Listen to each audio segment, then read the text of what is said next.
देखिए मैं आपको एक्सरसाइज 2.1 बता रहा हूँ, इन्वर्स ऑफ त्रिकोणमितिक फंक्शन। देखिए इन्वर्स ऑफ त्रिकोणमितिक फंक्शन को जानने से पहले आपको डोमेन रेंज के बारे में जानना पड़ेगा। रेंज जो होता है उसी को भी इसका प्रिंसिपल वैल्यू भी बोलते हैं। देखिए फंक्शन जो होता है साइन इनवर्स एक्स, इसका डोमेन -1 से लेकर 1 के बीच में होता है, क्योंकि साइन का जो ग्राफ होता है, मैं 11th में पढ़ाया हूँ आपको, साइन का ग्राफ इस तरह होता है। तो इसका ये वैल्यू जो है, देखिए ये -1 होता है, यहाँ पे इसका टॉप वैल्यू 1 होता है। ग्राफ में आपको फिर बताऊंगा। -1 से लेकर 1 के बीच में भागता है। और -1 कब आता है? जब -π/2 रखेंगे, और π/2 रखेंगे तो +1 आएगा। तो ये आपका प्रिंसिपल वैल्यू। उसी तरह कॉस का -1 से लेकर 1, क्योंकि कॉस का जो ग्राफ होता है आपका इस टाइप का होता है। देखिए यहाँ से आता है कॉस का ग्राफ आपका इस प्रकार आता है और इस तरह मूव कर, मतलब इस पॉइंट देखिए यहाँ से, तो यहाँ आपका -1 होता है, ये आपका +1 होता है। तो 0 रखिएगा तो आपका -1 आ जाएगा, और पाई रखिएगा तो -1 आ जाएगा। उसी तरह 10 का आपका -π/2 से लेकर π/2, ये आपको डोमेन याद नहीं रखना, रेंज याद रखना। कोसेक इनवर्स का -π/2 से लेकर π/2, और 0 नहीं रखेंगे, माइनस दे के यहाँ पे करली ब्रैकेट में 0 रखिएगा, क्योंकि कोसेक का वैल्यू में यदि 0 रख दीजिएगा तो नॉट डिफाइन हो जाएगा। उसी तरह सेक आपका 0 से π/2, सेक जो है वो कॉस का रिवर्स है, वही आएगा कॉस का ही वैल्यू, सिर्फ π/2 नहीं आना चाहिए क्योंकि नॉट डिफाइन हो जाएगा। और कॉट जो होगा आपका 0 से पाई होगा। ये आप ध्यान दीजिएगा, क्योंकि इसी से क्वेश्चन बनेगा। जो भी आपका प्रिंसिपल वैल्यू आएगा इसके बीच में बिलोंग करना चाहिए या फिर यही आना चाहिए। और एक दो फार्मूला है आपका, ये भी ध्यान दीजिएगा। साइन इनवर्स और साइन थीटा रहेगा तो साइन साइन मन मन में हट जाएगा, थीटा होगा। ये मैं प्रूव करके आप सबको बताऊंगा। कॉस इनवर्स और कॉस थीटा यदि रहेगा तो कॉस कॉस मन मन में हट के थीटा सिर्फ बचेगा। टेन इनवर्स टेन थीटा रहेगा तो टेन टेन मन मन में हट के थीटा, इसी तरह भी ये सब भी होगा। ये साइन इनवर्स माइनस थीटा बराबर माइनस साइन इनवर्स थीटा होता है, माइनस बाहर आ जाएगा। Tan inverse minus theta minus बाहर आ जाएगा, माइनस टेन इनवर्स थीटा। और कॉस इनवर्स माइनस थीटा रहेगा तो pi minus cos inverse theta होता है, ये ध्यान दीजिए। और ये दो फार्मूला से एग्जाम में क्वेश्चन अधिकतर आता है, और भी फार्मूला है लेकिन अभी आप इतना जानिए।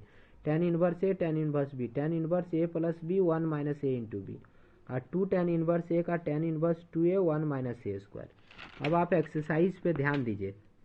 एक्सरसाइज 2.1 आपको क्या बोला है? प्रिंसिपल वैल्यू निकालने बोला।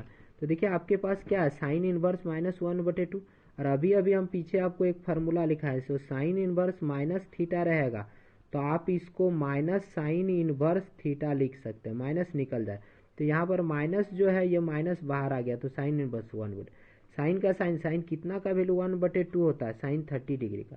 साइन और साइन कट गया तो आपका आ गया π/6। जो π/6 आया, π/6 मतलब आपका 30।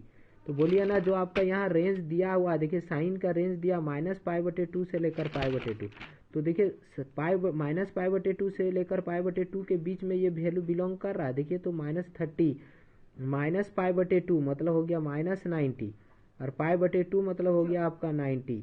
इसका बीच में आपका कहीं पर देखिए इधर हो गया आपका -60 -45 -30, तो आ रहा है तो -30, इसका मतलब ये सही है।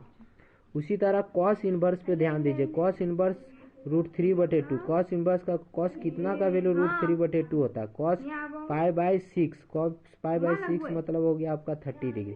कॉस कॉस कट गया तो आपका π/6। और देखिए 0 से पाई के बीच में, देखिए कॉस किसके बीच में बिलोंग कर रहा था, देखिए कॉस का रेंज क्या है आपका 0 से π/2, 0 से π/2 का मतलब क्या, 0 से 180, तो 0 से लेकर 180 का बीच में π/6 मैंने 30 आता है, तो ये भी सही है। उसी तरह कोसेक इनवर्स 2, तो 2 का कोसेक इनवर्स का कोसेक इनवर्स, और कोसेक कितना का वैल्यू 2 होता है तो आपका 30 डिग्री का। कोसेक कोसेक का गया π/6, और जो आपका कोसेक का है रेंज ये वाला, ये आप देख के यहाँ बगल में लिख दीजिएगा बिलोंग्स टू, नहीं भी लिखिएगा चलेगा। इसी तरह से आप ये क्वेश्चन सब भी बनाइएगा। देखिए माइनस से माइनस बाहर आ गया, 10 का 10, तो 10 कितना डिग्री का वैल्यू √3 होता है, 10 आपका 60 डिग्री का होता है तो π/3, तो 10 10 कट गया तो ये माइनस बचा, और ये π/3 का पाया। 10 का ब्रैकेट जो दीजिएगा वो स्मॉल ब्रैकेट दीजिएगा, इसको क्लोज ब्रैकेट नहीं दीजिएगा। उसी तरह कॉस इनवर्स 1/2, तो कॉस इनवर्स में आपका माइनस को हटाना है, तो कॉस इनवर्स का क्योंकि माइनस इसमें बाहर नहीं जाता है, माइनस को माइनस, कॉस कितना का वैल्यू 1/2 होता है आपका, कॉस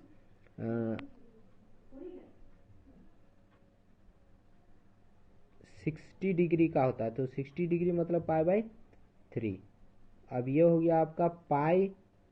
देखिए तो first quadrant all school to college, तो कहाँ पे आपका नेगेटिव होता है कॉस, सेकंड क्वाड्रेंट में। तो सेकंड क्वाड्रेंट आने के लिए क्या करना, पाई में ऊपर जाना पड़ेगा, इसलिए π-π/3। 3 1 जा 3, 3 में 1 जाएगा तो आपका 2π/3, कॉस कॉस कट गया 2π/3। इसी तरह आप ये क्वेश्चन से प्रयास कीजिएगा, ये सब देखिएगा, नहीं सीखिएगा पूछ लीजिएगा। ये यहाँ तक का क्वेश्चन देखिएगा। क्वेश्चन नंबर आप ध्यान दीजिए, ये देखिए tan इनवर्स 1 लिखा, cos inverse -1/2, cos inverse sin inverse -1। अभी अभी हम पीछे एक फार्मूला लिखा है, cos इनवर्स थीटा और sin इनवर्स थीटा जो होता है वो π/2 होता है। देखिए यहाँ पे ये थीटा थीटा मिल रहा है, यही फार्मूला का, तो इस दोनों का जगह में हम π/2 लिख दिए। और tan का tan, और tan कितना का वैल्यू 1 होता है, 45 का, π/4। tan और tan कट गया तो π/4। 4 और 2 का एल्सियम ले लिए 4, ये पाई 2 2 जा 4, तो 2 आ जाएगा, इससे 2π ऐड कर दिए 3π। उसी तरह आपका कॉस का कॉस कितना का वैल्यू 1/2 होता है, तो कॉस π/3 का, 2 का 2, साइन का साइन कितना का वैल्यू 1/2 होता है, तो 30 का, साइन π/6 का। कॉस कॉस कट गया π/3, 2 का 2, साइन मन मन में हट गया π/6, 2 से काट दिए, एगो π/3 और एगो π/2/3। ये सब क्वेश्चन आप ध्यान से देखिएगा, यदि दिक्कत होगा तो फिर से पूछिएगा।